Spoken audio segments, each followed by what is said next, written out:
Fala, vida boa! Seja bem-vindo à Automação com Vinho. Quando você está no carro ali dirigindo, controlando seu carro, o que, é que você usa? Volante, acelerador, freio, está controlando o carro, está tudo bem, está tudo funcionando. Enquanto está tudo assim, tá lindo, né? Isso acontece no acidente, o que, é que você tem que fazer? Aí existem algumas... Por trás ali, né? Existem alguns sistemas que lhe ajudam a lhe salvar, né? Por exemplo, o airbag. Então você teve uma colisão com o veículo, o airbag acionou. E na indústria, o que, é que a gente faz? Pô, na indústria, lá, enquanto o processo está todo rolando bem, está tudo funcionando, está tudo indo. Mas se der algum problema, o que tem por trás ali para poder salvar a gente na indústria? Esse é o bate-papo de hoje. Vamos fazer essa analogia com a indústria, o que a gente pode extrair de SIS, né? Que é um sistema instrumentado de segurança. E aí, o nosso convidado hoje é especialista em sistema instrumentado de segurança, com vasta experiência prática na aplicação da norma de referência IEC 61511. Ele é graduado em engenharia elétrica, possui diversas especializações, incluindo automação e controle e ciência de dados. Ele é autor do livro Sistemas Instrumentados de Segurança, guia prático do ciclo de vida de segurança da IEC 61511. Ele é reconhecido por seu trabalho na área de segurança funcional, onde contribuiu significativamente através de palestras, treinamentos e artigos publicados, tanto no Brasil como no exterior. É subcoordenador da comissão da BNT-NBR IEC 61511. Eric Garcia, o que é o SIS e qual a sua importância na indústria moderna? Boa noite, César. Tudo bom, Eric? Obrigado, cara, por ter vindo aqui. Rapaz, que honra, viu? Estar aqui com vocês. Tá muito bom, muito obrigado aqui por me chamarem, né? Para estar aqui com vocês. Seja bem-vindo. E é isso aí. Então, vamos falar um pouco sobre um assunto que eu não gosto muito de falar, que é SIS, né? SIS, SIL, CIF. Falar um pouco sobre isso. Assim, César, quando a gente tem que falar sobre SIS, na verdade a gente tem que falar sobre um conceito que embasa o SIS, né? O conceito que embasa o SIS é o conceito de segurança funcional, né? O que é a segurança funcional, né? O que Sim, você vai abrindo vinho, vai falando aí que eu vou abrindo vinho, que eu esqueci. Eu estou te olhando aqui, então, vamos lá. O conceito de segurança funcional, César, ele nasceu, né? O que acontece? Há cerca de 50 anos, aí, por volta da década de 60, as empresas, né, que trabalhavam basicamente com plantas, né, petroquímicas e químicas, estava acontecendo uma série de eventos, tá? E esses eventos estavam provocando incêndios e até mortes, né, de pessoas. Então, várias entidades começaram a sentir a necessidade de colocar normas e criar regras, né, para o controle desse tipo de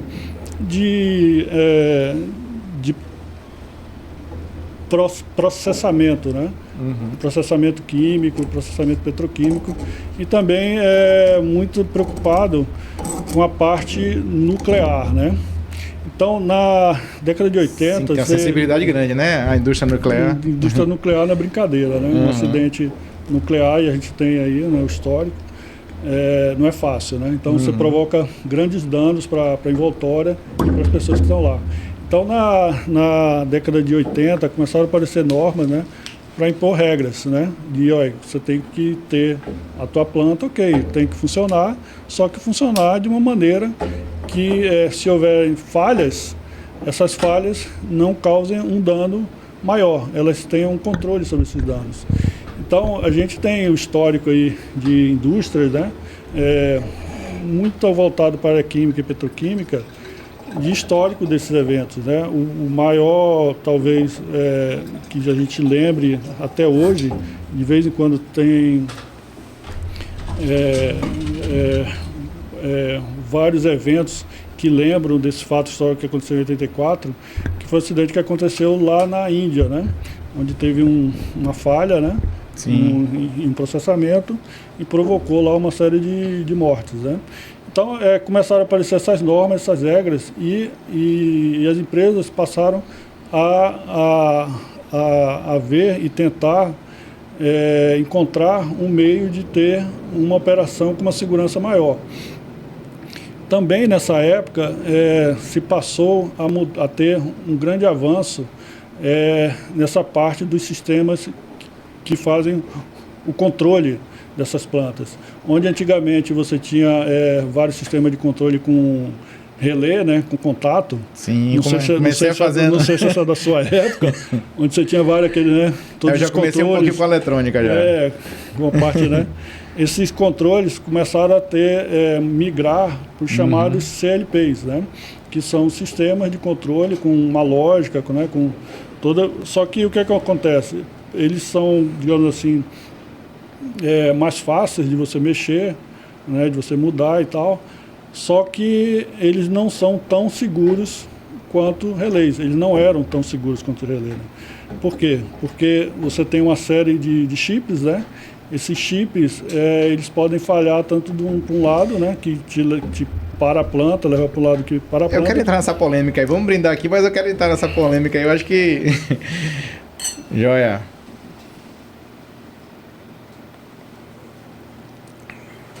A turma da mecânica que estiver assistindo aqui vai dizer que os sistemas mecânicos, pneumáticos, eram mais confiáveis seguros, do que... né? Então o que acontece? Isso eu estou falando da década de 90, não é talvez o estágio atual. Mas quando você começou a lançar esse tipo de equipamento, o que você tinha ali? Tinha muitos chips, e chips você tem... ele pode falhar geralmente 50%. Pode falhar de um modo que vai para o lado seguro, quanto para um modo de falha mesmo, que provoca um dano e o sistema de controle falha por completo. O elétrico, né, o contato, os modos de falha, você sabe mais como eles falham e você tem um controle maior sobre isso. Então, quando se começou a ter esse tipo de migração, né, dos sistemas elétricos, basicamente, né, essa lógica de contatos, para os sistemas eletrônicos, com chip, com parte de software também, que começou a entrar, começaram a aparecer esse tipo de falhas. E aí foram quando vieram essas normas, né, para aumentar a confiabilidade desses sistemas eletrônicos. Então a gente está falando aí de meados da década de 90, né, começaram a aparecer essas normas. Tinha algumas normas na década de 80 que já falavam sobre isso. Já existia algumas empresas, cada um com as suas normas internas, alguma coisa nessa área? A gente fala muito de uma norma DIN, né? Que é ela que nasceu a 61508, que é a norma, digamos, mãe de toda essa parte de segurança funcional. Você já tinha uma norma DIN que falava sobre essas questões, né? Mas não com a visão que entrou a IEC 61508, né? Você, na verdade, teve uma norma que foi a norma ISA S84, que é de 96, que é onde entrou esses conceitos de segurança funcional, já se começou a falar em SIL, né, em Safety Integrity Level, em SIS, né, mas a norma mesmo que digamos que é a base de todos os conceitos de segurança funcional é a IEC 61508, que é uma norma voltada para os equipamentos. Ou seja, como é que você constrói um equipamento, né, para garantir que ele tenha uma confiabilidade mínima para que ele possa mitigar riscos mais elevados. Então ela não tratava sobre operação, sobre manutenção, ela tratava do equipamento, é isso? O foco dela, da 61508, que é a norma mãe, que é de 98, a primeira edição, era os equipamentos. Né? Como é que eu construo um equipamento, como é que eu faço, né, a engenharia de um equipamento para que ele tenha uma confiabilidade, né? E aí, mas eles já entravam com esses conceitos de como calcular, né? Como garantir que ele tem uma integridade mínima. Aí o que acontece? Não cheguei na segurança funcional ainda. Chego lá. Joia. A 61508 é uma norma de 7 partes e que não é uma norma fácil. E aí, o foco dela, César, era equipamento. E aí os usuários, que somos nós, né, que trabalhamos nessas plantas petroquímicas, plantas químicas, né, pensou, mas como é que eu uso esse conceito? E aí foi quando nasceu, né, uma norma filha da 61508, que é a IEC 61511, voltada para os usuários. Voltada para os usuários. Não, né? Para os fabricantes mais dos equipamentos. Não para o fabricante. O fabricante, você constrói o equipamento aqui pela 61508. Sim. O usuário, para eu usar o conceito de segurança funcional, que eu ainda não expliquei o que é, ele usa 61511. certo? Então, Certo. a 61511 é a norma do usuário, é a nossa norma, certo? Nós, quando compramos os equipamentos de acordo com a 61508, para aplicar em CIS, né? São componentes com laudo lá, né, com documento segundo a 61508, mas a norma que eu vou executar como usuário, né, de plantas e tal, é a IEC 61511, entendeu? E aí é o conceito da segurança funcional, né? E o que é essa, vamos isso, lá, então? o que é essa segurança funcional? Entrou dois conceitos chaves na 61511, tá? Que é o conceito de ciclo de vida, Safety Life Cycle, né? Então, e o conceito de SIL, que é nível de integridade de segurança, Safety Integrity Level. O que é o conceito do ciclo de vida? Eu tenho que fazer uma série de etapas para garantir que eu consigo mitigar risco. Ok. Certo? Então, o objetivo da 61511 é mitigar risco. E mitigar risco elevado. Certo? Onde eu tenho riscos não tão elevados, eu não preciso aplicar a 61511. O meu sistema de controle, o meu volante, com o meu freio, com o meu velocímetro e tal, ele vai funcionar. Eu não vou precisar usar a 61511 porque eu só vou fazer, digamos, só vou usar esse sistema de controle a 50 km por hora. Tá? Então eu não tenho riscos elevados porque eu estou com uma velocidade baixa. Quando eu começo a ter riscos mais elevados...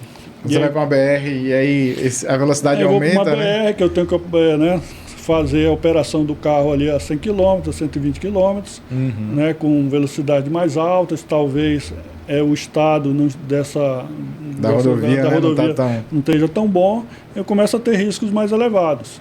Então eu vou precisar de alguma coisa que, se acontecer alguma falha no meu sistema de controle, ele atue.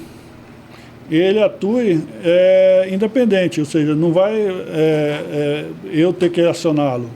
Porque até uma coisa é isso, eu não vou ter tempo de acioná-lo, né? Então ele vai ter que atuar independente de minhas ações para para mitigar aquele determinado risco, né? Então, aí o que acontece?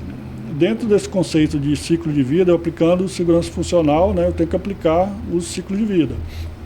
E aí eu tenho várias etapas, César.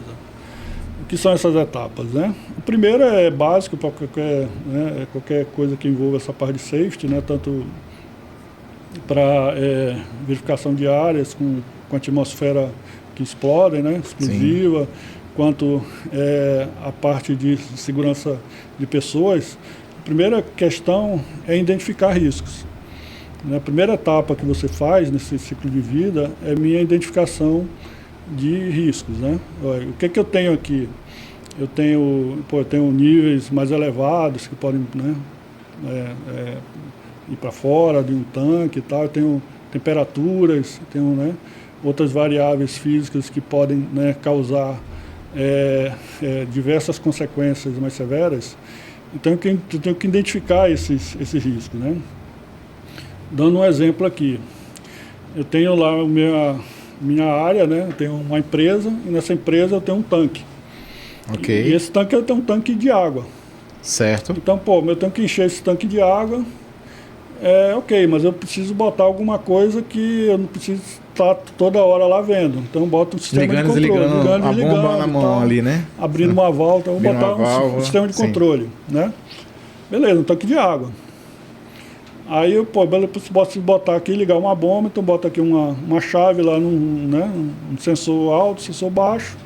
Sensor alto, para a bomba, sensor baixo, liga a bomba. Beleza. Aí operou lá por um ano, 2 anos, normal, beleza, e teve uma falha. Aí, nível alto, tinha que parar a bomba, não parou a bomba, jogou água para fora. Jogou água para fora, perdeu água aqui e tal. Não é legal. Sim. Mas aí você vai ver, ok. Qual é o impacto em termos de vidas, em termos de ambiental? Relevante, né? Tem Exato. impacto financeiro ali, que você perdeu água e tal. Certo. Né? Mas você acha que eu assumo esse risco. Isso é um risco baixo. É um risco baixo, eu não vou colocar mais recursos para mitigar esse risco baixo. A chave Boyle vai resolver a sua vida ali, né? Perfeito, então ok, eu não preciso, né? Porque o risco é baixo. Legal. Aí a minha empresa cresce, eu tenho que botar um outro tanque. Só que esse tanque não é mais de água, é um tanque de óleo. E aí, aquele tanque ali funciona, aquele legal que o sistema de controle, vou colocar ali também. Sim. Aí você vai fazer a sua verificação, suas análises de risco e vai identificar que tem um risco maior do que o tanque de água. Se essa chave de nível aqui, né, ela falhar, eu vou jogar a água para fora. Ou vou jogar o óleo para fora. Jogar óleo para fora aí é mais, né? Eu vou ter que limpar as consequências. Depois as consequências. Esse risco não é tão baixo. E esse óleo pode ser inflamável, de repente? O óleo talvez não seja inflamável, mas pode pegar fogo, sim, né? Pode pegar fogo e tal. Esse risco não é tão baixo. Mas eu assumo, certo? Então, beleza. Aí, determinada hora lá, falhou, você jogou óleo para fora, teve aquela, né? Teve que limpar tudo. A consequência, teve a consequência, você pagou mais por isso. Mas mesmo assim você achou que não valia investir ainda na segurança funcional. Você achou que aquele risco, você como empresa, ainda era... assumia. Beleza. Aí, sua empresa vai bem pra caramba. Aí tu começa, né, a ter a expansão e precisa colocar um outro tanque. Certo. Só que esse tanque não é mais de água nem de óleo, é um tanque com determinada química lá, que aquela química, se for para fora, vai pegar fogo de maneira, né, logo que sair, instantânea, ponto de fogo baixo, né, e vai machucar pessoas. Você pode perder sua empresa por causa disso. Sim. Aí já começa a mudar de figura, aí né? Tua análise de risco, a sua identificação de risco, esse risco é elevado. Quando eu tenho riscos elevados que precisam ser mitigados, aí eu vou começar a aplicar a segurança funcional, começar a aplicar a IEC 11511. Entendi. Aí falou, Aí agora... vou ligar para um camarada aqui, que eu vi no podcast Automação com Vinho, que ele vai me dar dica aqui como fazer esse processo, certo? Exatamente. Então aí a gente vai lá e diz, beleza, tu identificou esse risco elevado que é inaceitável. Inaceitável para você como empresa, né? E para envoltória, né? Você está com a empresa com bastante gente em volta, tal, então tem essas questões todas envolvidas. Os riscos normalmente são humano, financeiro e ambiental, ou são esses três pilares, digamos assim? A IEC 11511, o foco dela é segurança de pessoas, né? Ela foi criada para mitigar risco que causa danos a pessoas, né? Vai machucar pessoas. Esse é o foco. Certo. O conceito é extrapolado para os vetores que você falou, vetor ambiental, né, e para o vetor financeiro. Existem algumas empresas que estão avaliando o vetor de exposição à mídia também. Né, algumas empresas. Isso aí, depende da matriz de aceitabilidade de riscos de cada empresa. Algumas empresas aceitam mais riscos, outras empresas aceitam menos riscos. Né? Então, a matriz, né, vai dizer, eu aceito que aqui na nossa operação, a gente nem é fácil falar isso, mas não existe risco zero. Tá? Exato, com não certeza. Existe risco zero.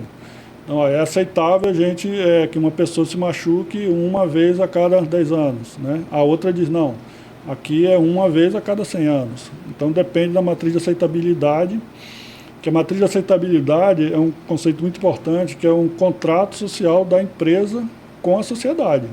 Ela diz para aqui, eu vou operar e vou operar com esses riscos aqui. Beleza?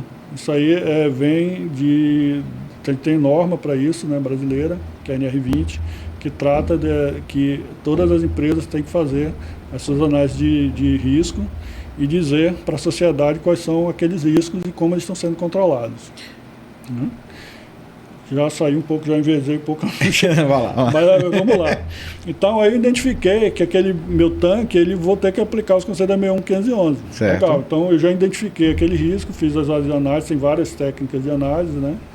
E aí, o risco foi identificado. Eu preciso quantificar esse risco, né? Então, a quantificação são outras técnicas de análise de risco, quando eu vou dizer qual é a frequência e a severidade daquele risco.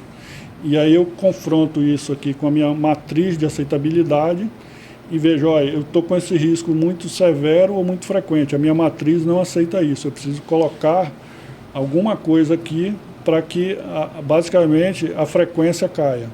Eu não tenho uma frequência tão alta, né?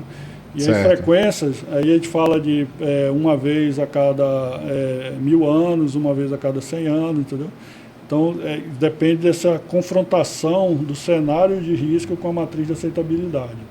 E aí eu vou encontrar, olha, eu só aceito isso, mas isso aqui está muito frequente. Eu tenho que botar alguma coisa aqui que baixe aquela frequência daquela severidade.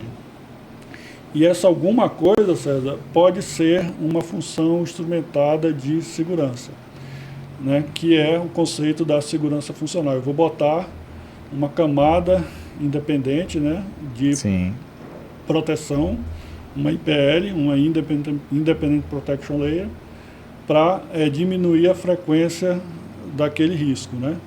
E aí entra a questão do SIL, né? O SIL, eu tenho pela 11504... Rapidinho, só, não querendo te interromper, mas já te interrompendo, porque entram vários conceitos aqui. Vamos lá, bicho. Aí deixa eu parar aqui e tentar fazer o papel antes da gente começar a implementar alguns outros conceitos. Você falou da questão de análise de risco, né? Então você tem lá a matriz. E como é que você faz para que, ou isso é subjetivo, ou como é que você faz para que essa matriz seja mais objetiva possível? E quais análises, né, em cima daquela matriz, as ações que serão tomadas? Como é que você consegue fazer essa análise de risco para que seja mais objetivo, ou ponderar, né, entre a objetividade e a subjetividade dessa análise de risco? Como é que você... Sim, aí o que acontece? Tem vários métodos de análise de risco, né? Então, a gente, voltando um pouco, tá? O método mais usual no tipo de planta que eu trabalho, que são plantas petroquímicas, e outros tipos de planta também, de identificação de risco é RASOP, né? Então, o RASOP você tem lá as suas variáveis físicas, você bota lá os seus cenários, ó, nível. Se eu tiver nível alto aqui, qual é o cenário de risco? Nível baixo. Então, isso vai me identificar esses riscos e vai recomendar, olha, você precisa botar mais alguma coisa aqui, porque esse teu risco está alto. Então, preciso ter alguma camada de proteção aqui para diminuir essa frequência. Isso aí é uma análise quantitativa. O seu RASOP é uma análise quantitativa de identificação de risco. Aí gerou essa recomendação. Aí eu tenho que identificar de maneira mais quantitativa ou de maneira, eu não vou dizer especificamente numérica, né? Mas eu tenho que quantificar, né, o nível de confiabilidade que eu preciso para aquela camada de proteção que está sendo recomendada. Eu passo para outra análise. A análise mais usual, né, é o que é chamada LOPA, né, análise de camada de proteção, Layer of Protection, né, análise, onde ele vai ver lá as diversas camadas de proteção que você bota lá a frequência do seu evento iniciador, no caso aí, é o nível alto, né, desse produto químico sair do tanque e pegar fogo. Isso vai ter uma determinada frequência e vai te dar lá, ó, falhou aqui o sistema de controle e a tua frequência disso aqui, pelos livros lá do CCPS, tal, que traça esse método, seria 1 vezes 10 a menos 1 vezes por ano. Uma vez a cada 10 anos, né? Significa uma frequência de 1 vez a cada 10 anos. Só que pela matriz, né, da empresa, eu só aceito que isso aconteça 1 vez a cada 10 mil anos, 1 vezes 10 a menos 4. Então eu tenho uma frequência aqui de 1 vez a cada 10 anos. Sim, só que o objetivo... O objetivo que eu coloquei na minha matriz, por causa desse evento que tem uma severidade alta, é 1 vezes 10 a menos 4, que seria 1 vez a cada 10 mil anos. Né? Certo. 1 vez a cada 10 mil anos. Então eu tenho um gap aí de 10 a menos 3, que eu tenho que cumprir colocando camadas de proteção. O que são essas camadas de proteção? Eles vão diminuir a frequência daquele evento. Aí eu vou botar, por exemplo, como eu tenho 10 a menos 3, então já levanto a única camada de proteção que eu consigo colocar aqui, né, exemplificando, é uma função instrumentada de segurança e ela precisa ter uma frequência de falha em demanda de 10 a menos 3. Porque a frequência do evento iniciador está 10 a menos 1, vezes 10 a menos 3, chega no meu objetivo, que é 10 a menos 4. Certo. Certo? E aí esse 10 a menos 3 que eu botei lá, que é a frequência, a probabilidade, não é frequência, a probabilidade de falha de demanda, de 10 a menos 3, o que isso significa? Que essa função instrumentada de segurança, ela, a cada 1000 vezes que ela for demandada, ela só vai falhar uma vez, ou vai falhar uma vez a cada 1000 anos. Né? Uhum. Então, em termos de frequência, seria isso. Mas é uma vez a cada 1000 vezes que ela for acionada. Sim. Né? A cada 1000 vezes ela falha uma. Isso. Voltando para o nosso exemplo do carro lá, a cada 1000 acidentes, colisões com veículo que demandem o acionamento do airbag, uma vez ela não será acionada. Isso. Então, aí você diz, porra, uma vez a cada 1000 é muito baixo.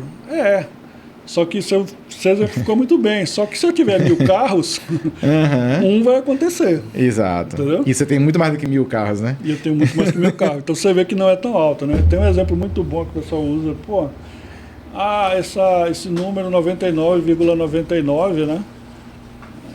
Por cento de confiabilidade, que é um número de confiabilidade elevado, isso é muito elevado. Mas pense aí no sistema de controle, César, de controle de mala de avião, de voo, de aeroporto. Sim, passam milhares de malas por dia, né? Em quantos aeroportos, né? E eu até te digo que aquela confiabilidade ali é excelente, bicho. Mas quantas malas não se perdem por dia? Sim. Tá? Então, quando você joga isso aí em milhões de eventos... Quando você aumenta a escala, né? Quando você de eventos, porque tá todo, cada mala é um evento, entendeu? Então, a gente precisa colocar numa dimensão. Então, nesse caso aí, da falha do controle de nível, é uma vez a cada 10 anos. Pô, legal. Quantas malhas de controle eu tenho na planta? Uhum. Entendeu? Exato. Quantas malhas de controle eu tenho na planta? Então, tem que se colocar numa dimensão adequada, né?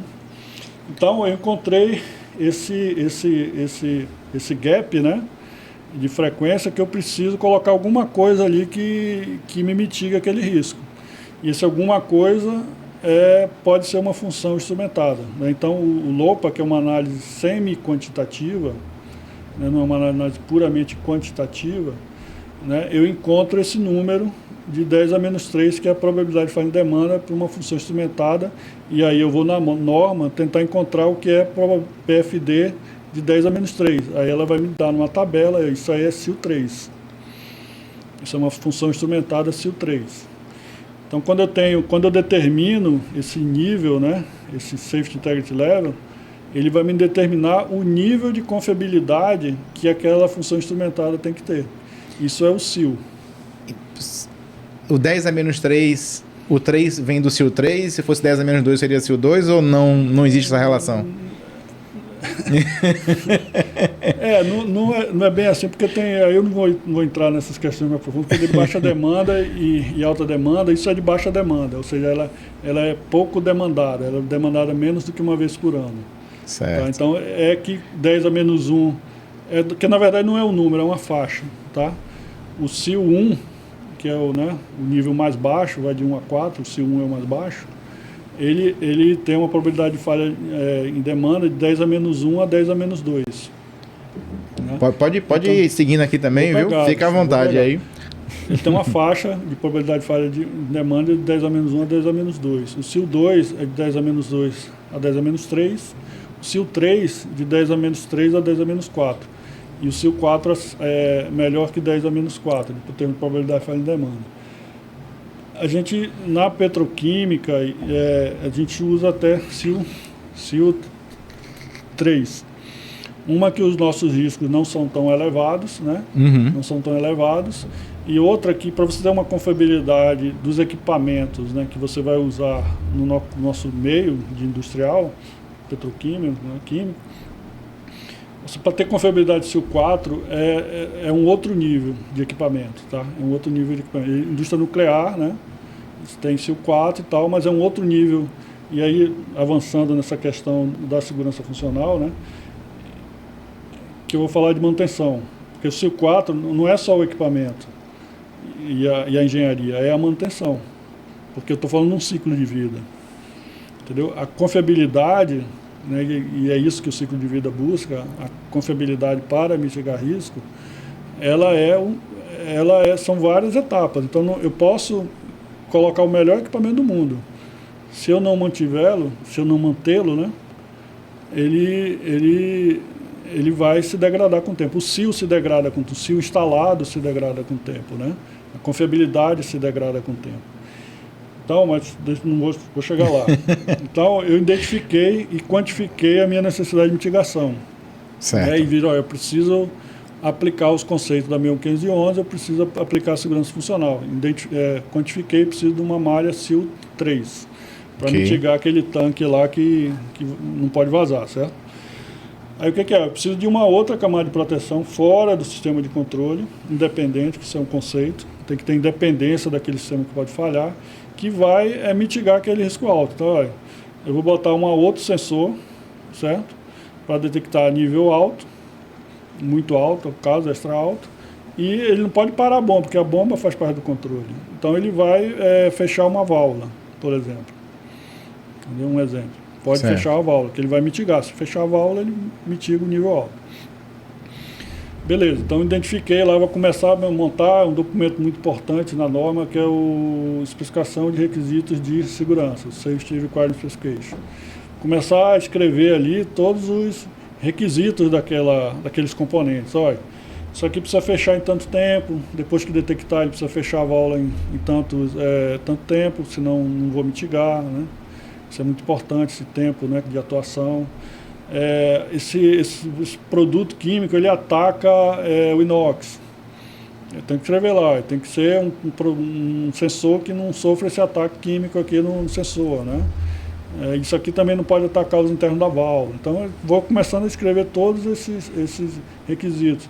Aí eu quero um acionamento manual também. Se a função falhar, vou escrever lá, entendeu? Então, eu escrevo um bocado de coisa dizendo como é que esses equipamentos que vão ser montados, né, na função instrumental de segurança precisam ser especificados. Aí você está lá no ciclo de vida, você está em que etapa nesse momento aí que você está escrevendo? Eu comecei a entrar no projeto básico. Então tem um projeto lá, né? Tem um projeto, ó, identifiquei meu risco, quantifiquei ele, preciso de uma CIF, né, um Safe Instrument Function, SIL 3. Aí começa a fazer o projeto básico. Entendi. Então, se a gente falar o ciclo de vida como um todo, que vai desde a concepção, né, do sistema, você está na fase de projeto básico. E comecei a entrar no projeto básico, que é a especificação. Ok. Né? Aí começa a especificar, e aí, César, tem uma questão que talvez a aplicação da 1511 tenha enfrentado muitas ressalvas na implantação, é porque eu tenho que fazer um cálculo de confiabilidade. Você diz, isso aqui só pode falhar uma vez a cada 1000 vezes. Eu preciso calcular a confiabilidade disso. E como é que eu calculo a confiabilidade disso? Tem várias técnicas também, né? Matemáticas. E aí, César, não é a confiabilidade do sensor, não é a confiabilidade da válvula que tem que fechar, do sistema de lógica, né? É do conjunto. Né? É o conjunto todo, ele tem que ter uma confiabilidade que só me falhe uma vez a cada. Então, estou falando do sensor, né? Que vai lá para uns cabos, para uma caixa de junção, que vai para um sistema de lógica, né? Para um sistema de lógica com cartão de entrada, com cartão de saída, com fonte de alimentação, Sim. que sai lá para a válvula, que essa válvula tem um atuador, né? Tem a válvula propriamente dito. Esse conjunto, todos esses componentes, cada componente desse tem a sua taxa de falha, né? A sua taxa de falha. E aí... aí você vai pelo pior componente? Como é que você vai? Eu tenho que somar tudo, é conjunto. Eu tenho que ver a probabilidade de falha em demanda do conjunto. Entendeu? Eu tenho que fazer esse cálculo do conjunto. Alguns, é claro, têm uma taxa de falha pior, né, do que outros. Sim. Uns vão influenciar mais esse fechamento da função instrumentária como um todo, do que outros. Aí o que acontece? Esses que têm as taxas de falhas maiores, eu tenho que dar mais manutenção. Então, onde é que eu vou dar mais manutenção? É no sensor, é no sistema de lógica, é na válvula, né? Então tem tudo isso aí é uma análise de confiabilidade. O CIL, né, é uma expressão de necessidade de mitigação de risco. Você precisa o CIL 3, falhar uma vez a cada 1000, mas também é uma expressão de confiabilidade. O CIL, o Safe Direct Level, é uma expressão de confiabilidade. Ele só vai me falhar, uma probabilidade de falha de demanda 10 a menos 3. E aí tem outra questão também, que é a qualificação da falha. Então eu tenho todos esses componentes, e como isso falha? Eu posso falhar de modo seguro. O que é falhar de modo seguro? O sensor indicou que era nível alto e não era nível alto e mandou fechar a válvula. Certo. Atuou indevidamente. Isso aí é o que a gente chama de falhar de modo seguro. Ele foi lá e fechou a válvula sem ter fechado, mas pelo menos ele não provocou, não deixou o risco acontecer, o problema acontecer, né? A questão é a seguinte, que eu não tinha aquele risco, sim, né, o cenário, e a função instrumentada atuou indevidamente. Mais ou menos isso. Ou por falha na própria válvula que fechou, ou o sensor, né, ou a própria lógica mandou fechar, atuar a função. Tá. Eu estava pensando que era assim, na questão do... A válvula falhou e aí ela falhou fechada ou falhou aberta. Não é nesse sentido, não. No caso aí... No caso que você está falando... É uma atuação indevida. Entendi, ok. Uma atuação indevida. No caso certo. aí, de um airbag, que a gente voltando para a analogia inicial... Ok. É mais difícil você comparar, porque o airbag, ele atuar indevidamente... Ele vai provocar um acidente. Pode provocar um acidente que você vai estar dirigindo. Então, a analogia já não cabe mais tanto aí, entendeu? Sim. Mas é uma atuação que falhou, parou o processo, né? Aí você teve o dano lá que você parou o processo, mas não havia aquele risco. Falhou de modo seguro. Levou para o modo, né, que parou o processo. Mas a falha que influencia o CIL, as taxas de falhas seguras, elas não entram no cálculo de confiabilidade. Eu calculo a confiabilidade, eu calculo o CIL com as taxas de falhas perigosas. Que o que é a falha perigosa? Essa que é a grande questão do CIL. Eu tenho que minimizar as falhas perigosas. Então a falha perigosa o que é? Aquele sensor que está lá, o sensor, ele por algum motivo, pelo ataque químico, ele não vai funcionar mais e você não sabe que ele não está funcionando mais. Então vai chegar no nível alto, ele não vai atuar, vai ter o evento e a função não vai atuar. Certo. Então houve uma falha perigosa, porque aconteceu o evento e a função não atuou. A válvula, o sensor mediu o nível alto, a lógica mandou fechar, e a válvula, por algum motivo também, por ataque químico, ela não se moveu. Ela estava lá, o atuador mandou mexer e ela não mexeu. Isso é uma falha perigosa. E dentro das falhas perigosas e seguras também, você também divide em falhas perigosas detectadas e falhas perigosas ocultas. Segura detectada e segura oculta também, mas falando de CIL, né? Perigosas detectadas e perigosas ocultas. O que te degrada o CIL, né, em termos do cálculo de confiabilidade, são as perigosas ocultas. São aquelas falhas que estão lá e você não sabe. E você não consegue identificar ela. Esses dois exemplos que eu dei são falhas perigosas ocultas. Né? Então essas taxas de falha, elas são levantadas, né, pelas empresas, né, quando você compra um componente. Olha, estou montando uma função instrumentada aqui com CIL elevado, né? Eu preciso dessas taxas de falha. Então você vai comprar componentes, usualmente não é obrigatório, isso é um mito, né? Não é obrigatório que tenha a certificação pela 61508, mas a gente diz aí que é extremamente desejável que tenha. Por quê? Porque foi feita uma análise, César, de confiabilidade desses componentes, essas taxas de falha foram levantadas. E quando você quer reduzir essa taxa de falha, o que normalmente se faz? É trocar um instrumento, arrumar um outro melhor, botar uma redundância, ou colocar um outro sensor em paralelo? Normalmente, quais são as ações? Pronto. Você está bem aí, viu? O que a gente faz? A taxa de falha, César, eu não altero, tá? Porque a taxa de falha é inerente ao componente. Certo. Então eu posso comprar componentes, sim. Posso ter sensores com taxa de falhas melhores do que outros. Porque tiveram uma engenharia melhor do que outras. Então, isso, taxa de falha é inerente ao componente. Então, o que eu posso fazer é o seguinte, ó, eu fiz aqui o cálculo de confiabilidade, eu não cheguei nessa probabilidade de falha em demanda de 10 a menos 3 que eu preciso. Eu preciso melhorar a minha confiabilidade. Eu estou com um sensor e estou com uma válvula aqui. Eu começo a falar em votação. E aí eu tenho vários tipos de votação que melhoram a minha confiabilidade, né? Então, por exemplo, aqui eu tenho um sensor que ele está aqui numa votação de 1, né? Tem um sensor, e se esse um sensor falhar, não vai funcionar. Então, o que é que eu posso fazer? Eu posso botar uma votação 1 de 2. O que é a votação de 2? Eu coloco 2 sensores, e qualquer um dos 2 sensores que sentirem o nível alto, eles vão atuar, né? E tem outras votações 2 em 3, eu coloco 3 sensores, aí eu preciso que 2 atuem para que eu sinta o nível alto, né?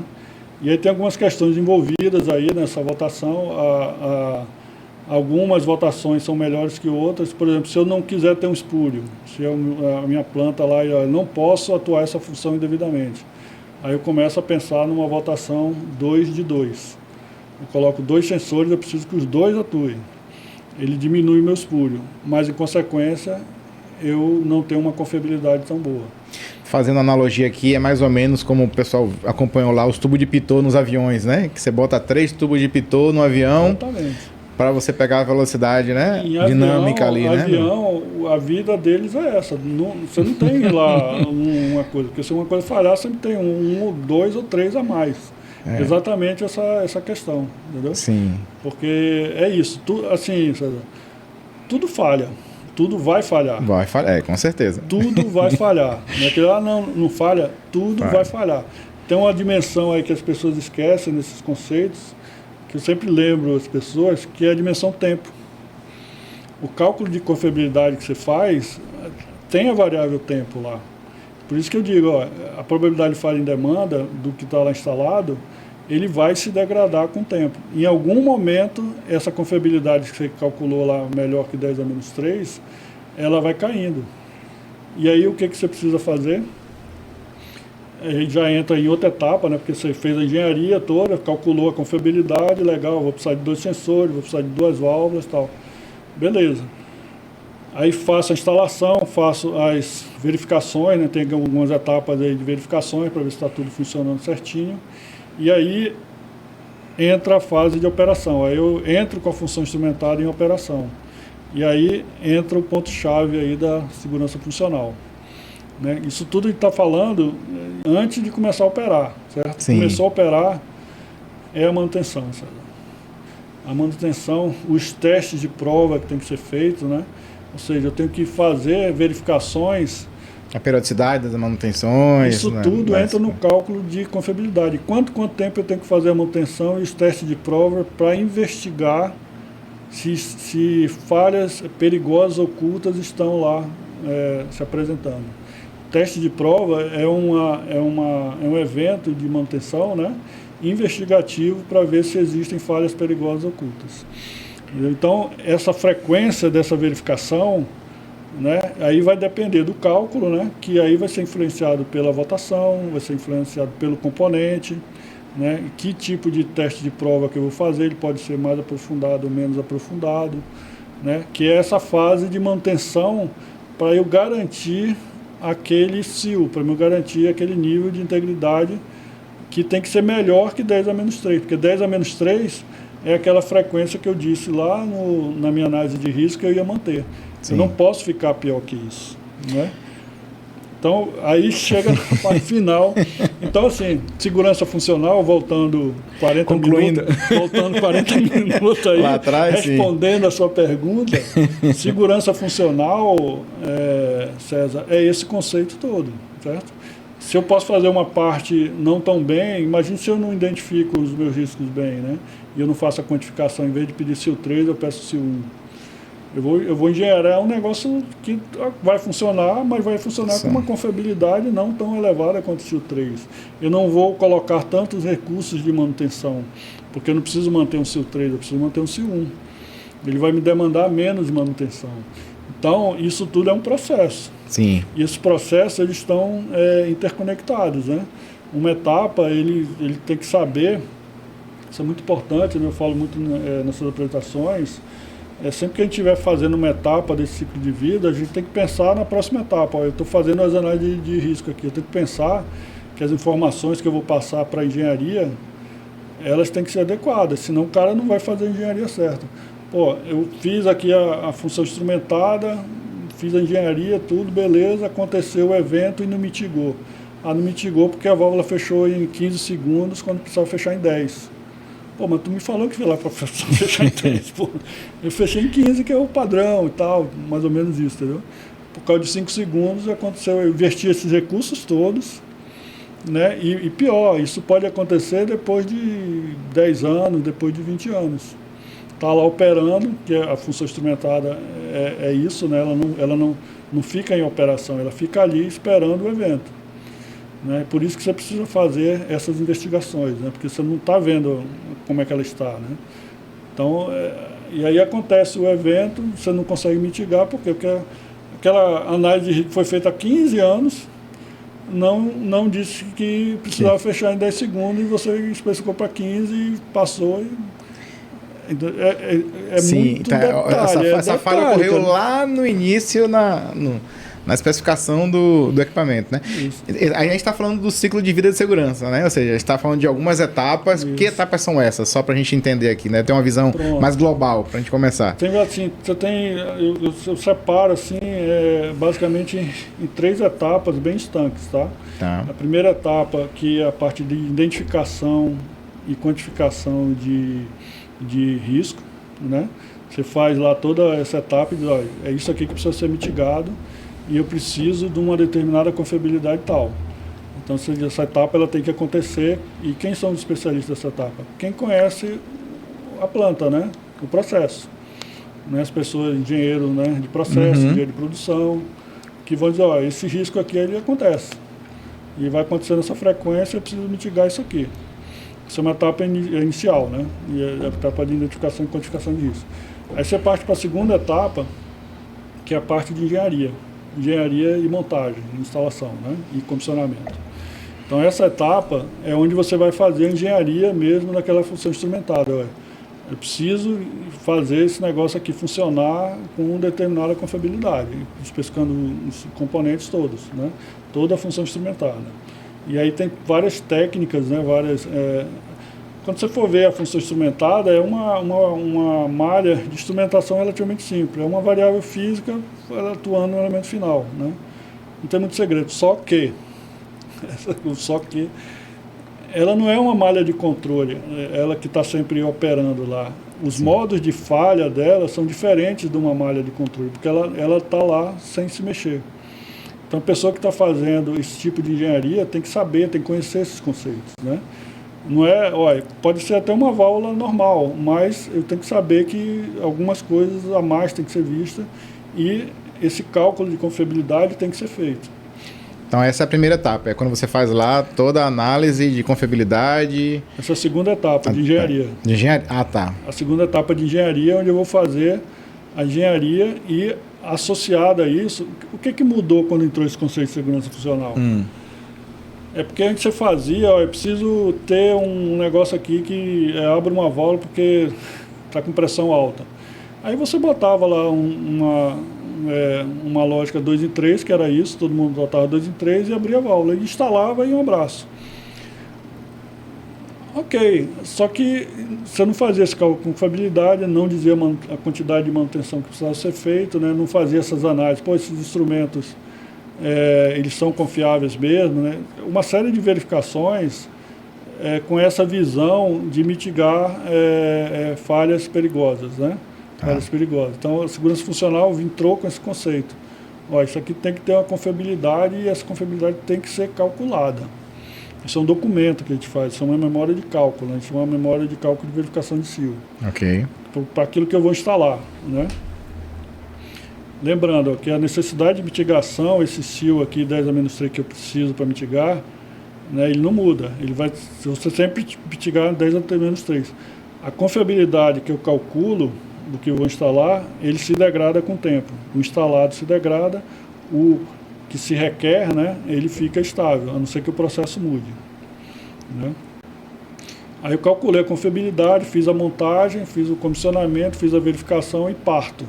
Okay. Aí eu entro na terceira etapa, que é a vida... Que é durante a operação, a vida útil do, né, operação e manutenção, né?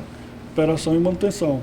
Né? Então, e aí é a vida útil aí dessa função instrumentada aí ao longo dos anos, né? E assim, é uma das fases mais importantes, tá? Que eu digo que as pessoas que fazem a manutenção de funções instrumentais de segurança, elas precisam ter essa visão. Aí, o que eu estou fazendo ali, o que eu vou buscar, né?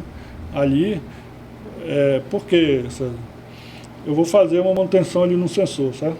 O sensor lá que está medindo, tem a linha de impulso, né? De pressão. Aí eu vou verificar, não está medindo. Aí eu vou ver que a linha de impulso está entupida. Aí vou lá, né, atuo, tal, desentupo a linha de impulso e coloco para funcionar de novo. Ok. Ela vai entupir de novo. Sim, certo? Exato, já entupiu uma vez. Pronto, mas... Se você faz a mesma coisa sempre esperando um resultado diferente, não vai acontecer. Isso é fato, né? Ela vai, e pior, aquele teste que eu fiz, o tempo... a linha entupiu. Então, se eu não mudar esse tempo, se eu não fizer outra coisa, se eu não botar... Eu tenho que mudar essa linha de impulso, tenho que botar um selo aqui, diafragma, porque está entupindo. Essa investigação, as pessoas que estão fazendo essa manutenção têm que ter esse olhar, né? Pô, eu fui fazer a manutenção na válvula aqui, antes de tirar, eu fiz um teste e ela não atuou. Ela estava lá sem se mexer, trancada. O que trancou ela? Eu vou ter que resolver isso. Aí eu vou ter que ter capacidade de engenharia para fazer essa análise, para provavelmente fazer um redimensionamento dessa válvula, né? Trocar alguma coisa, ele trocar o interno, trocar o de atuador e tal, para resolver essa questão. Entendeu? Então esse olhar, ele é muito importante, tá? Porque, cara... Mas para isso você precisa capacitar as pessoas, né? Para você conseguir fazer que essa pessoa tenha esse olhar crítico, né? Sobre o processo, sobre a manutenção, sobre, né, tudo que está acontecendo ali. Você precisa capacitar essas pessoas. E como é que você faz para conseguir capacitar? Até porque assim, você tem um turnover muitas vezes até razoável nas empresas, né? Algumas maiores, esse turnover maior, às vezes menor. E como é que funciona essa capacitação aí, né? Cara, o que eu tenho vivido aí nesses anos, esse conceito ele evoluiu muito, tá? Então, assim, a nossa área de atuação, né, é falar sobre o assunto. Eu acho que nos últimos anos isso evoluiu muito. As pessoas passaram a entender melhor o conceito, né, de segurança funcional. A cultura da segurança dentro das empresas, né?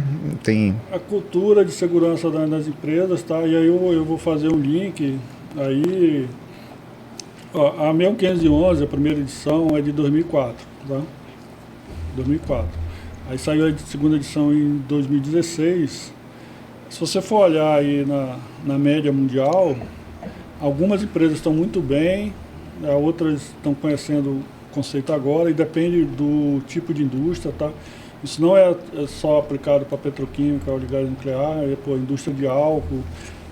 Mais recentemente, a indústria de mineração entrou nesses conceitos de segurança funcional, né? Está começando a aplicar segurança funcional, tem aplicações em mineração, tá? E assim, tudo onde tem risco, e esse risco precisa ser mitigado por alguma coisa que a gente identifique que pode ser uma função instrumentada, ou seja, uma medição de variável física, atuando numa lógica, né? Qualquer que seja ela, fazendo atuação no elemento final, fechando, abrindo uma válvula, parando uma bomba, parando uma máquina, isso pode ser uma função instrumental de segurança, né?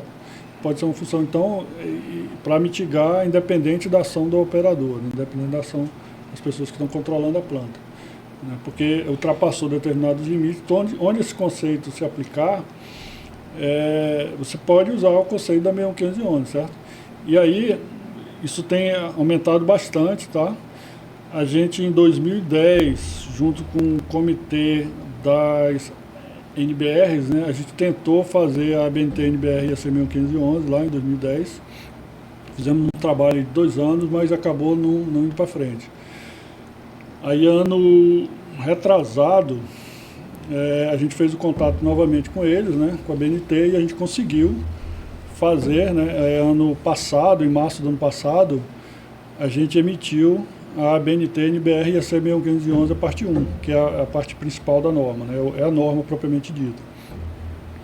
São então, 3 partes, não é isso? São 4 partes, mas as mais conhecidas são essas 3 partes.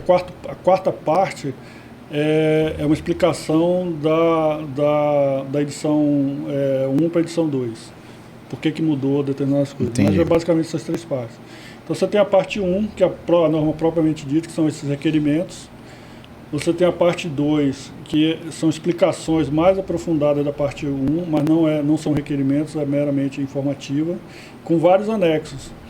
E esses anexos lá, César, o anexo F, é um exemplo de ciclo de vida inteiro, está lá. Entendeu? Você lê e você vai dizer, aqui o risco foi identificado, foi calculada a função desse jeito, foi engenheirado desse jeito, você tem lá todo o ciclo de vida como exemplo, né, na parte 2. E aí nós conseguimos agora, em janeiro, né, foi lançada a ABNT-NBR 1511, parte 2. A gente fez esse trabalho aí no ano passado, né? Em março do ano passado lançou a parte 1, e agora em janeiro desse ano lançou a parte 2. E nós aqui fizemos uma reunião dia 11, agora, né, no último de fevereiro, onde foi aberto o novo NIT, né, são as iniciativas lá do comitê, né, para fazer a terceira parte. Então, a terceira parte são as análises de riscos para identificar o CIL que se requer, né, o CIL requerido. Ou seja, aquela necessidade de 10 a menos 3, a parte 3 explica, são 8 métodos que tem ali para a determinação de CIL, entre eles esses que eu citei, LOPA. Tem outros métodos, né? Uns mais elaborados, outros menos elaborados. Né? Você que participou desse processo, por que é importante você traduzir, não só traduzir, né, mas você ter essa... pegar a IEC e ter ela... traduzida para o Brasil, convertida em NBR, né? Por que isso é importante? Pronto, é o que a gente estava comentando, que eu esqueci de complementar. Capacitação de pessoas, entendeu, César? A gente fala, poxa, mas já tem a norma lá, IEC, por que isso vai passar para... Né? Cara, a língua é uma barreira muito grande, César. A gente talvez viva um determinado mundo aí de petroquímica e tal, mas o parque industrial do Brasil é muito grande. E você tem vários tipos de indústria, vários níveis, né, de capacitação de pessoas. Então, você ter ela em português é um grande avanço, entendeu? E é um grande avanço. Eu vi alguns resumos, o pessoal trata bastante, né, dessa parte da questão de ter ela em português pela dificuldade da língua ou algum muito termo técnico, né? Então, a própria passagem da língua inglesa para o português, nós que entendemos, que conhecemos a norma, a gente tem dúvidas, entendeu? Por que ele quis dizer... Você que está ali no dia a dia né, do processo, trabalhando com isso. Eu já vi essa norma, desde que, né, começou aí. Então, você sabe o que é aquilo. Mas aí tem um camarada que faz uma pergunta, será que é isso mesmo? Aí você cria aquela dúvida, Sim. Entendeu? Então, a língua, a norma em português é muito importante para o parque industrial, tá? Então, a terceira parte, a gente estava até com dúvida se ia fazer ou não, porque são os métodos de análise de risco, e é importante assim que, na verdade, não é o método em si, é exemplificando os métodos. Por exemplo, o LOPA tem um livro do CCPS, né, que explica, que é falando do método de LOPA. Então, ela ali é exemplificando os métodos, né, ou seja, para as pessoas entenderem como fazer a quantificação do CIL para mitigar, né. Então, assim, a gente vive em um determinado nível de indústria, mas outras, ou seja, as petroquímicas, industrial e gás, ela tem um determinado nível aí de CEPRO, né, que isso já se conhece, já se faz RASOP, já se faz LOPA aí há muito tempo, né, há décadas. Então, a gente sabe isso aí, mas outras indústrias que podem aplicar esse conceito da 11508, e novamente, é aumento da segurança das indústrias, né? A aplicação da 11511 é aumento de segurança de pessoas, né? E podem começar a aplicar a norma, né? Podem começar a aplicar a norma. E aí você vai ter métodos lá de análise de risco em português, a pessoa entender, aí ela vai, né, se capacitar mais, tá? Então é importante essa questão. Essa iniciativa que você tem aqui de trazer pessoas e compartilhar, né, o que se conhece aí sobre determinado assunto, conhecimento. E, cara, Sim. Isso eu vejo assim, aquela frase antiga, né? O seu conhecimento, se não for compartilhado, não é conhecimento. Exato. Entendeu? Então, quanto mais isso se espalhar, cara, a gente está aqui para isso. Então, eu preciso ser... E formar parcerias também, porque assim, eu tenho minha área de conhecimento de especialização, mas o mundo é bem amplo, né? Assim, conversando com pessoas, podendo conversar com você aqui, é bom demais, né? Você só fala de CIO, só fala de CIS, cara, mas para eu saber CIO e CIS, eu tenho que saber um bocado de coisa, certo? Então, isso é uma questão que eu já me defendo, mas assim, não dá, cara, o nosso meio de instrumentação... Eu digo, eu conheço válvula de controle, conheço muito válvula de controle, conheço medição de vazão, conheço muito medição. Agora, você é o cara, não, eu não sou o cara de válvula de controle, eu conheço bastante, Sim. Mas, poxa, tem pessoas que têm outro nível, entendeu? Você vai até um determinado nível e o assunto que eu escolhi para me aprofundar, César, desde... E por que você escolheu esse assunto? Vamos lá, né? Porque assim, você chegou num nível de especialização bem alto. Para escrever um livro exatamente sobre o tema, né, da 61511, já chegou num nível de especialização bem elevado. O que te motivou a chegar nesse ponto? Rapaz, aí? Finalmente você falou no meu livro, você falou na introdução aí, mas eu espero, se você não falasse, eu não ia lhe dar não, mas eu trouxe um livro para você. Muito obrigado. Joia. Pra você, deixa eu mostrar aqui o livro. Não sei em que câmera tá não. Não sei se tá na câmera central aqui, mas escrevi algumas palavras aí para. Eu ia pedir o autógrafo. Não sei se tá na câmera central. Em que câmera tá? Tá em que câmera? Tá na central? Pronto, vamos lá. Deixa eu mostrar aqui. Central, na sua. Aí. Joia. Então, o livro, César... Deixa eu botar rapidinho. Deixa eu botar na minha câmera aqui, tá? Porque sai melhor, que é a que eu uso para mostrar a garrafa de vinho no final, etc. Deixa eu colocar aqui na minha câmera. O livro, César, na verdade sempre foi um sonho, tá? Eu, já estou nessa área, comecei a me envolver com o CIO. Aí você vai dizer, você tá mentindo, tá? Eu comecei lá em 99, né? No começo, né? Trabalhando numa empresa, que é uma empresa multinacional, né? Onde você já se falava em CIO ali dentro. Aí você fala, 99, mas a norma é de 2004. Não, mas já se falava sobre CIO, né? Em algumas empresas. E aí isso evoluiu para 61511. E eu achei o assunto muito interessante, tá? Porque... Aí o que aconteceu? Foi quando você viu a norma pela primeira vez? É isso que foi o que iniciou? Ou como é que... Não, aí você começou a ter contato com o assunto, né? Então, dentro dessa empresa que eu trabalhava, a gente fazia alguns cálculos de confiabilidade. Você já trabalhava na área de segurança? Trabalhava na área de manutenção. Tá, ok. Né? Então, como a gente fazia parte de uma empresa maior, que era uma planta que ficava em São Paulo, já vinha esses requerimentos, né? Que a gente tinha que fazer determinados cálculos de confiabilidade para essas malhas, que a gente não chamava de função instrumentada, né?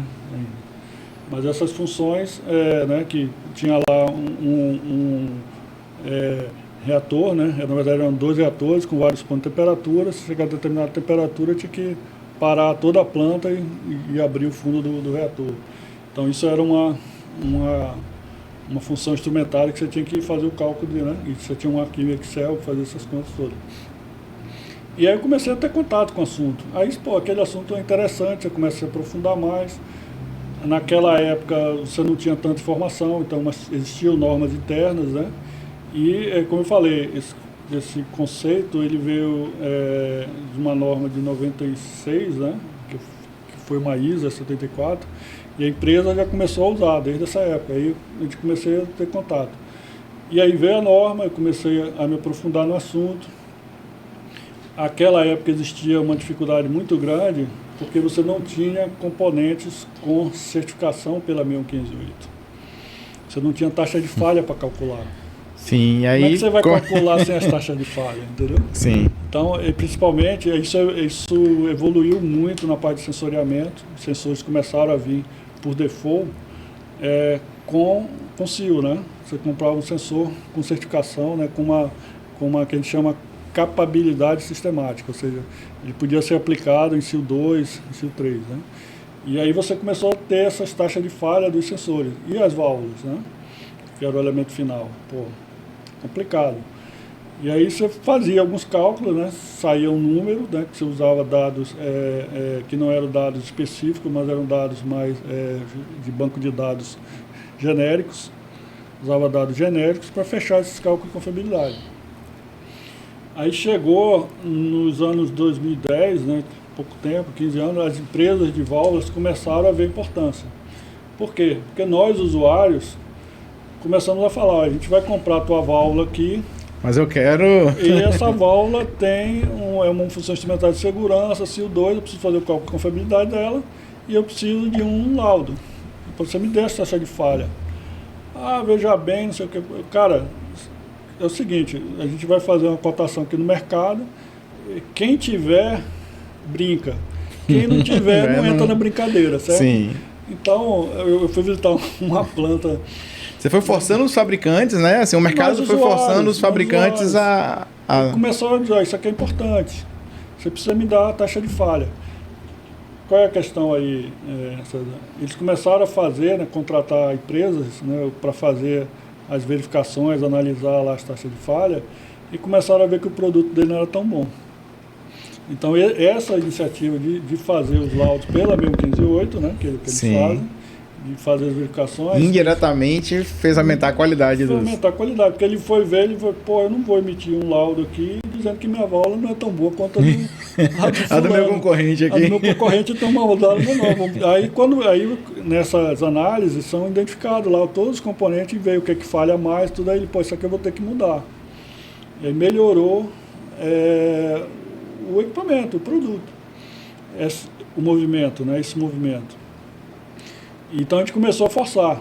Então hoje, o mercado aí de elementos finais, de válvulas, o mercado também está com um default todo com certificação SIL. Tá? É o ciclo virtuoso, né? Ciclo virtuoso. Aí, quer dizer, fica mais caro, porque eles têm que contratar e tudo, mas tem que certificar, né? Uma melhoria. Por quê? A questão final, eu vou botar um negócio que não é tão bom e vai falhar, certo? Eu não quero que isso aconteça. Então, é isso, a gente aí melhorou muito, tá? Nos últimos 10 anos aí eu posso dizer que o padrão de válvulas, né, principalmente válvulas esferas aí e tal, é com certificação SIL. Isso já é um default nosso. E aí a gente começou a usar para tudo. Pô, se o default isso foi embutido lá no valor do produto, todo já é o default, e a gente compra tudo hoje com certificação SIL. Tá? E o que te inspirou para fazer o livro? E como é que veio aqui? O livro, como é que você... Aí você começa a entrar no assunto, você começa a ter mais experiência, estudar mais, conversar com as pessoas. Em 2009, internamente, na empresa que eu trabalho, o pessoal via, pô, esse cara sabe um pouquinho mais do que a média. Sim. Aí pediram que eu fizesse um curso interno, né, para as empresas de engenharia, para capacitar. Então, desde 2009, internamente, já fiz mais de 40 turmas, eu ministro cursos internos sobre esse processo, sobre o ciclo de vida e tal, a importância. Aí, a depender do foco, né, do fórum, você foca mais na manutenção, foca mais na parte da engenharia, né, na determinada etapa de ciclo. Isso evoluiu, isso foi ganhando importância, tá? O assunto foi aumentando, porque as empresas que fazem verificação de seguradora, elas cobram isso aí desde o lançamento da norma. Olha, você precisa aplicar os conceitos da 61511. Por quê, César? Eventos que ocorreram, né? Não na empresa que eu trabalho, tá? Mas no mundo, tá? Tem eventos aí de 2005, né? Onde os relatórios foi citado aí, a falta da aplicação dos conceitos da 61511, né? Então esse assunto foi ganhando força, né, foi ganhando vulto, essas questões do cálculo de confiabilidade foi evoluindo, as pessoas foram aprendendo, então é uma evolução de um processo do mercado como um todo, entendimento. E aí as pessoas, pô, esse cara sabe um pouquinho mais do que a média, né? Então, vinha me perguntar, você ia aprendendo, eu falei, pô, preciso escrever um livro. Pô, isso aqui é... Você colocou na cabeça assim, poxa, eu preciso escrever um livro, o pessoal vem me perguntar aqui. O pessoal vem me perguntar, eu sinto, né, que as pessoas precisam se capacitar, né? E aí eu vejo que as perguntas, às vezes tem perguntas muito boas, às vezes são perguntas mais básicas. Poxa, precisa escrever alguma coisa para capacitar as pessoas. Você lê a norma, sabe? Você entende os requerimentos, mas para onde é que eu vou? Né? Uma coisa é você ler a norma, outra coisa é você aplicar ela, né? Aplicar, então tinha isso. É diferente, tá? né? E foi até bom que eu demorei, tem que ter 10 anos que eu tinha essa ideia, tá? E muito impedimento que eu não tinha ideia por onde eu ia, né? Então, um ano retrasado, um amigo meu lançou um livro, aí eu fui pedir umas dicas para ele. Pô, cara, como é que faz? Se eu soubesse que era tão fácil, talvez eu tivesse feito. Mas foi bom, porque a bagagem... Mas não é fácil não, viu? Não é fácil lançar um livro, não. Porque escrever, juntar conhecimento, você vai ter que fazer várias pesquisas. Vamos fazer assim... Por mais que você domine o conteúdo, você precisa fazer muita pesquisa, né? Para poder... Você está certo. Escrever não é tão fácil, mas lançar... O problema era lançar. Ah, tá. Entendi. Porque o escrever, o esforço, né? Isso eu tinha o domínio, né? E lançar, eu não tinha o domínio. Como é que eu faço para lançar um livro, processo? E aí esse colega me deu as dicas, né? E aí eu, poxa, eu entrei de cabeça e comecei...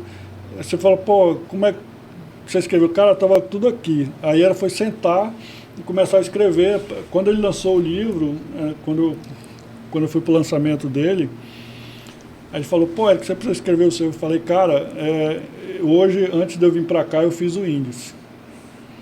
Eu botei lá, escrevi tudo que eu tinha que escrever. Cara, esse livro, ele começou com 9 capítulos, acabou com 21. Porque você começa a escrever e aí você diz, poxa, eu preciso falar sobre isso. Pô, mas se eu não falar isso aqui antes, o cara não vai entender isso aqui que eu estou falando depois. Aí você começa a tentar fazer esse vínculo. Por isso que o título ficou, que é um guia de aplicação, né? Um guia de aplicação. Que a pessoa vai ler a norma, tem que ler, tá? Recomendo bastante. Do usuário para usuário, né? O vídeo que você coloca aqui, né? Do usuário para usuário. Existem livros de referência que eu estudei muito, tá? Nesses livros. Só que o diferencial é que esses outros livros de referência, que são chamados, as pessoas que começaram até com esses conceitos da indústria, né? Bill Gobo, Paul Grun, tem livros de referência, só que eles são consultores, tá? Então, você lê e são livros muito bons, tá? Certo? Sim. Mas é a mesma coisa, você lê e você diz, pô, para que lado eu vou? Tá? Então, o objetivo aí, e eu tive um feedback, né, eu consegui lançar ele em maio do ano passado, o feedback das pessoas, né, eu tenho um filho que trabalha nessa área de CEPRO, né, passou no concurso aí, e várias pessoas que trabalham com ele, a pessoa fala, poxa, se eu tivesse lido esse livro há 5 anos atrás, eu tinha outro entendimento hoje, entendeu? E falando bem, e esse foi o objetivo, tá, Sérgio? Abrir a coisa, assim, não vou dizer que é fácil, mas é isso, você precisa entender aquele pensamento nosso lógico, né? Você precisa encontrar um meio de colocar as coisas, né, numa sequência lógica. Sim. E o objetivo desse livro, ele foi escrito nessa sequência lógica, né? É isso aqui, depois você vai para cá, e depois você tem que ver isso e tal. Então, e o feedback que eu estou tendo é esse. As pessoas estão conseguindo entender melhor todo esse ciclo de vida, tá? Porque eu escrevi de uma maneira que o objetivo didática. Era esse. Tem bastante conteúdo, então a pessoa que talvez não tenha um conhecimento tão grande, ele vai ler e vai entender essa sequência lógica, né, que, pô, legal. E tem outros conteúdos que são com um conhecimento maior, tá, aprofundado. Por exemplo, eu coloco aí as fórmulas para cálculo de verificação de Silva, tá, que eu estudei um pouco, elaborei essas equações, baseado em outras equações. Na 61508 você tem equações, só que são equações simplificadas, tá? Então essas equações que estão aí, elas estão um pouco mais elaboradas, tá? Então aí eu explico cada termo, o que é, então é um nível um pouco maior, tá? Que a pessoa tem que... Aí vai. É o tempo, entendeu? É você contato com o assunto, Sim. cara, aí tu vai amadurecendo. Tu vai amadurecendo, tu vai entendendo. Tem alguns conceitos na 61 511 que eu levei alguns anos para entender, tá? Um conceito lá é de tolerância à falha de hardware, né? Que ele puxa lá umas equações da 6508 com as tabelas. Eu não entendia muito bem aquilo. Aí até que eu fui, né, entendendo e amadurecendo mais. E você foi estudar, né? Você tem que fazer muita pesquisa, né, para poder... Tem uma pesquisa muito grande nesse livro, tá? Eu acessei várias normas que a ISA tem, né? Tem muito suor aqui, né? Cara, esse livro é filho, né? Isso é muito filho meu que eu tenho um orgulho muito grande, tá? Dessa entrega. Assim, porque eu vi, César, o efeito, tá? O resultado. E o objetivo é esse, tanto o trabalho que eu faço lá com as normas, né? Com as NBRs, quanto com o livro, é esse. Pô, se alguém me falar, pô, né? Quando eu chegar, não sei aonde, lá em cima ou lá embaixo, disser, pô, você salvou uma vida porque esse conceito foi bem aplicado e atuou e salvou uma vida. Cara, é isso, entendeu? O objetivo é esse. Já plantou sua árvore, não? Pois é. Tenho dois filhos já, tô no caminho aí. Entendeu? Sim. Aí Massa. É isso, entendeu, cara? Muito bom. Tem algum outro plano? Tem pensando em algum outro tema, alguma outra coisa para frente? Não, porque quando o cara faz o primeiro, aí começa a pergunta. Cara, tem alguma outra ideia do que... Tem um colega lá na empresa que ele fica falando para gente escrever um livro específico sobre as atividades de manutenção. Tá? Eu fui muito tempo dessa área de manutenção, tá? Eu conheço o assunto.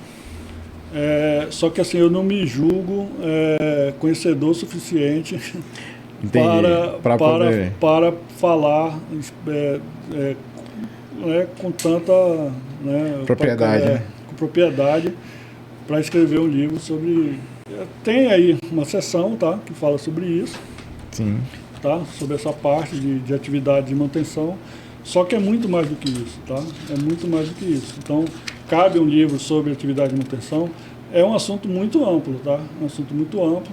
Isso é uma ideia, não sei se a gente vai para frente. Sim. Mas, assim, outra ideia... Tá gestando, né? Tá na gestação. Outra ideia que talvez esteja mais fácil é passar para o inglês, né? Passar para o inglês, traduzir ele só tá em português, né? Então, inglês. Eu conversei com um desses autores que eu falei, e ele disse, pô, você devia fazer em inglês, que você... Eu falei, aí esse inglês, aí você ataca um universo maior, tá? Inglês, espanhol. Eu fui no México no final do ano passado, né, pela empresa, para fazer alguns cursos lá no México, né, tem uma unidade lá. Eu levei alguns livros, né, levei até em português. Eu falei, não, a gente... Dá um jeito aqui, dá nossos pulos aqui. Aí é isso, cara. Vamos aí. Né? Bom, com muitos anos de vivência na indústria, aí, com certeza você tem muita história para contar aí, né? E nessa área de CIS aí, conta uma história interessante aí, que você conseguiu captar, conseguiu chegar a tempo e descobrir uma falha. Tem essas falhas que a gente está falando, eu falei muito dessas taxas de falha, César. Essas taxas de falha é uma expressão de falhas randômicas, tá? Certo. Falhas randômicas são aquelas falhas que podem ou não podem acontecer, tá? Mas uma preocupação muito grande da norma também são as falhas sistemáticas. E as falhas sistemáticas, você não tem um número, né? Você não calcula. Falha sistemática depende de uma qualidade de engenharia, né? Qualidade de capacitação das pessoas, né? E o que acontece? Eu aprendi muito dessa questão de falha sistemática. Vou contar esse caso aqui, né? A gente especificou lá uma determinada função instrumentada de segurança. Aí eu vou entrar numa questão muito técnica. Uma determinada função instrumentada de segurança que era uma medição de nível, né? Com uma chave. Certo. Com a chave, aquele garfo que vibra, né? E aquele garfo, apesar de ser uma chave, ele não é um contato. O sinal dele é um sinal 4A20, onde ele faz o chaveamento dele abaixo de 8 mA ou acima de 16 mA, né? Aí você vê o que você quer detectar, nível baixo, nível alto e tal. O que acontece? O chaveamento dele era 16 mA. Aí beleza. Então ele vai entrar lá no sistema de lógica num cartão analógico, né, de 4 a 20. Certo. E aí o 7 que foi colocado lá no bloquinho lógico foi 16 miliamperes. Estava batendo tudo direitinho, né? Aquele certinho. Sorte que foi encontrado essa questão na partida, tá? Startup lá, né? Nesses testes, né? Tem que fazer. Aí beleza, pô, o chaveamento 16 miliamperes, estava batendo com a lógica lá 16 miliamperes. Só que tem uma questão importante. Sabe qual é? Ele não consegue chegar a 16 miliamperes lá. Por quê? Porque tem a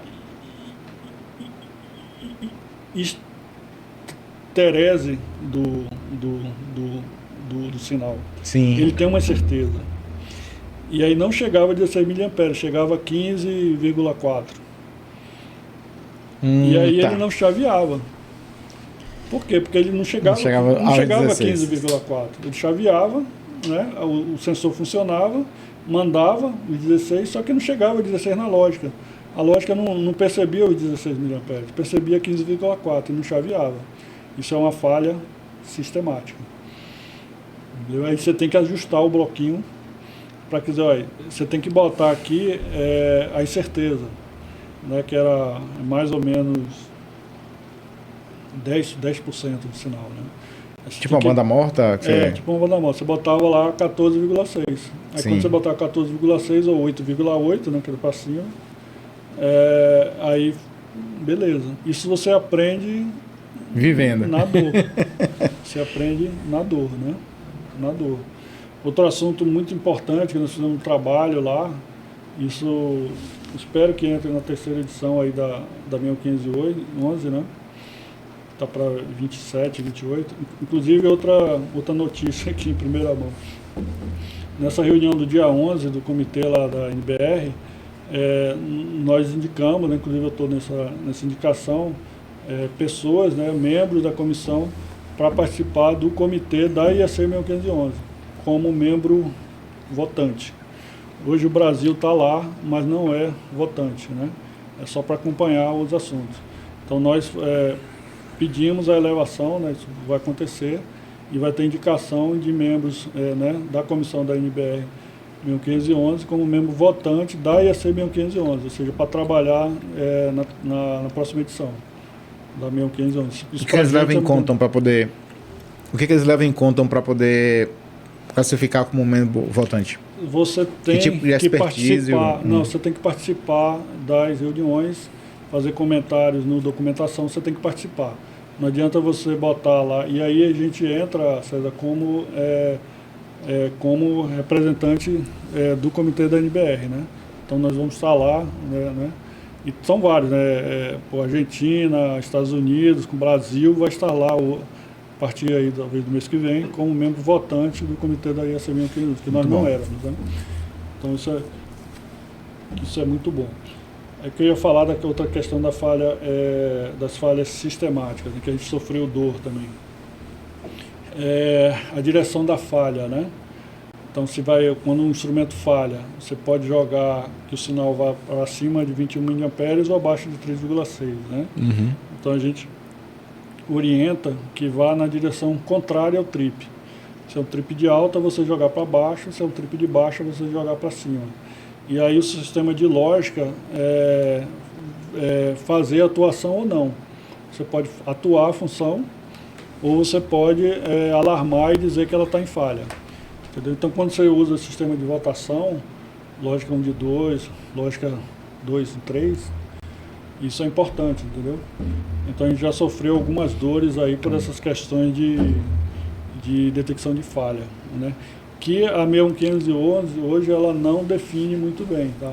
Você vê lá, ela é vaga nessa questão. Então, a gente precisa aprofundar esses assuntos dentro da norma. Né? Show. Assunto muito bom, a gente conversou, assim, você vê como a conversa vai fluindo, tem muito assunto, a gente combinou um monte de assunto aqui, né, que a gente poderia tratar, mas é rápido, né? Cara, se me deixar falar, bicho. Muito bom o papo aqui, eu gostei. Pode perguntar. Os controladores têm que ser de segurança também? Ou? Os controladores são específicos da aplicação de sistema instrumental de segurança, né? Por quê? Exatamente por causa disso. Os modos de falha dele tem que levar para um determinado lado, né? Ele falhar não do modo perigoso, né? Ele sempre levar para o modo de atuação, né, da função. Em termos amplos e gerais é isso, né? Aí para fazer isso, ele tem que fazer uma série de verificações na eletrônica, os cartões, os componentes, né? Então, o sistema de lógicas, eles têm que ser específicos à aplicação do sistema instrumental de segurança, com certificação, né, melhor, né, com certificação pela ISO 61508. Aí voltando, né, naquele histórico, a 61508, ela veio exatamente por causa desses componentes, do sistema de lógica, que é o sistema de relés, né, migrou para esse sistema de lógica, e aí você tinha que ter uma norma para definir como fazer esses tipos de equipamentos, né. Foi daí que veio a 61508, né, dessa questão.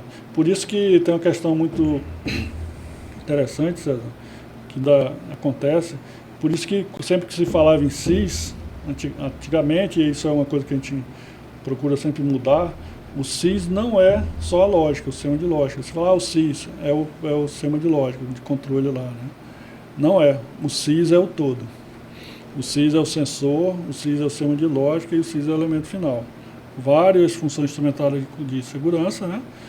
Vários CIFs compõem um CIS, né? Compõem o seu sistema instrumental de segurança, mas não é só a lógica.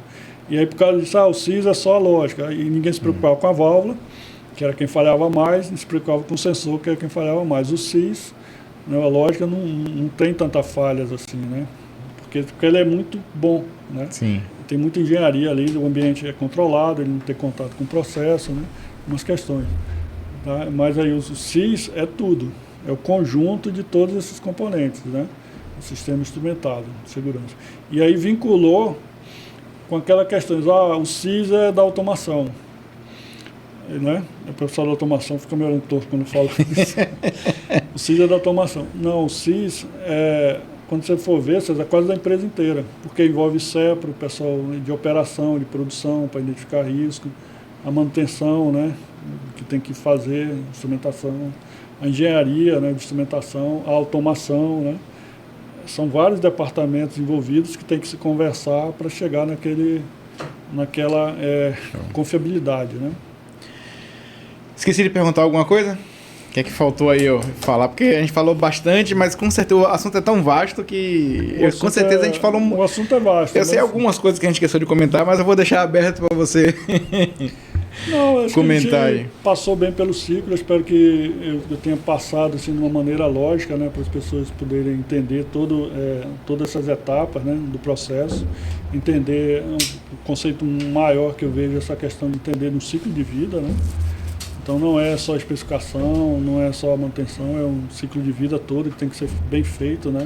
As etapas, sim. As pessoas que executarem essas etapas têm que saber o que é segurança funcional, né? Saber exatamente qual é o impacto naquela etapa, né? Que elas estão lá envolvidas, né? Na participação, né? E aí é isso, cara.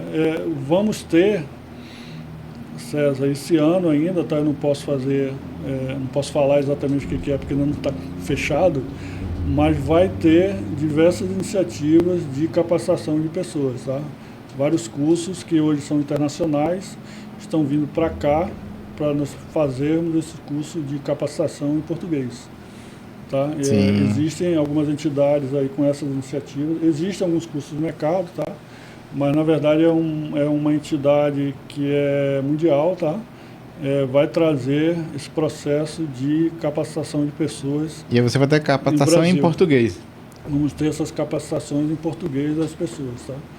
Então, e com essas três partes da ISO 61511 em português, eu acho que a gente está dando aí todas, estamos tendo essas diversas ações, né, e oportunidades aí para as pessoas se capacitarem, né, entenderem melhor do assunto e aplicar em suas empresas na verdade, com o objetivo maior de segurança de pessoas, segurança de meio ambiente, segurança de empresas, né?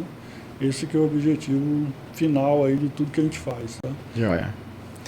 Bom, como é tradição aqui no podcast, vou te pedir para você autografar a rolha. Autografa. Isso, muito bom. Eu acho que o preto tá melhor, o azul, não sei. Pode escolher a cor aqui também. Tem um verde também aqui. Isso aí a gente tem... Eu comecei desde a primeira edição, pedi pro convidado assinar a rolha aqui. Ali no fundo tem várias rolhas já assinadas que eu guardo de...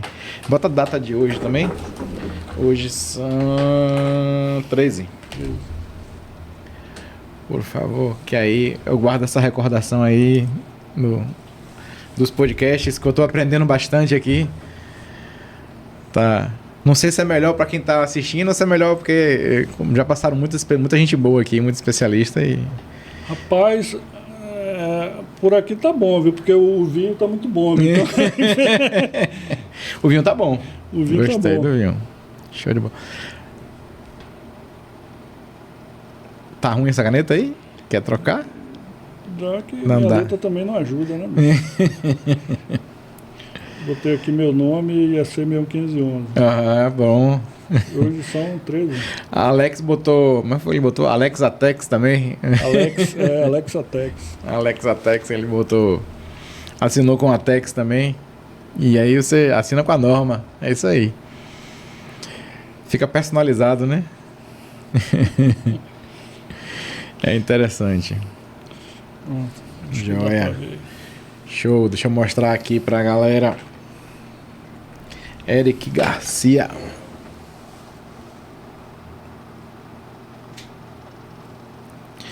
Eric, se eu quiser entrar em contato contigo, como é que eu faço para entrar em contato contigo? Quando a gente lançou o livro, César, eu criei um contato, né?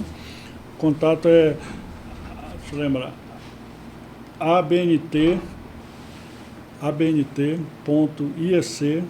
abnt.iec. Apaga. Vamos lá. abnt.nbr Sim. .iec61511 abnt.nbr.iec61511 Gmail, né? @gmail.com. @gmail.com. Pode passar um e-mail que a Joia. gente responde. Inclusive tem uma seção aí que eu acho que o pessoal está lendo por cima. Tem um capítulo que esses cálculos de verificação de SIL a gente colocou em um arquivo Excel, né? Eu elaborei esse arquivo Excel e eu escrevi lá, ó, quem quiser o arquivo Excel me passe um e-mail. Sim. Que eu mando o arquivo, né? Eu mando o arquivo. Uhum. Né? E assim, só umas 10 pessoas me Vocês te mandaram a solicitação. Eu tenho vários exemplares vendidos, mas só umas 10 pessoas pediram o arquivo. Joia. Então vamos botar um desafio aqui, ó. Escreve aqui no comentário, eu quero NBR 61511. E aí vamos arrumar um cupom de desconto. Se vocês, os 10 primeiros que colocarem aqui nos comentários, eu quero NBR 61511. Eu vou conseguir um cupom de desconto aqui agora com o Eric. Pronto. A gente consegue aí um desconto aí em alguns exemplares de 20%. Pô, boa. 20%. Você entra no site lá da Editora Dialética, vê o valor, aí a gente vai ver como é que a gente vai mandar, entendeu? Joia. Mas a gente consegue pelo valor do site da Editora Dialética, que é o menor valor, tá? Que você vai encontrar. A gente dá um desconto de 20%. Joia. E a gente manda o exemplar aí. Show, combinado. Eu quero 61580, deixa aí. 61511. Oxe, 580, desculpa. 61, eu quero 61511. Isso é o vinho, é o vinho mesmo. vinho, Depois de um tempo, o vinho aqui faz efeito. É isso aí. Joia. Bom, obrigado. Cara, muito bom papo aí, viu? Bom demais, obrigado, foi melhor do que eu esperava. Bom demais. Muito bom aí, viu? Muito obrigado. Valeu. Pessoal, obrigado por ter ficado até o final aqui. Se você gostou, deixe um comentário, compartilha aí. Não esquece de se inscrever também no Instagram, Automação com Vinho. Vai lá no Instagram, Automação com Vinho, para você ver uns cortes aqui do canal também bastante interessantes. Valeu, tchau, tchau.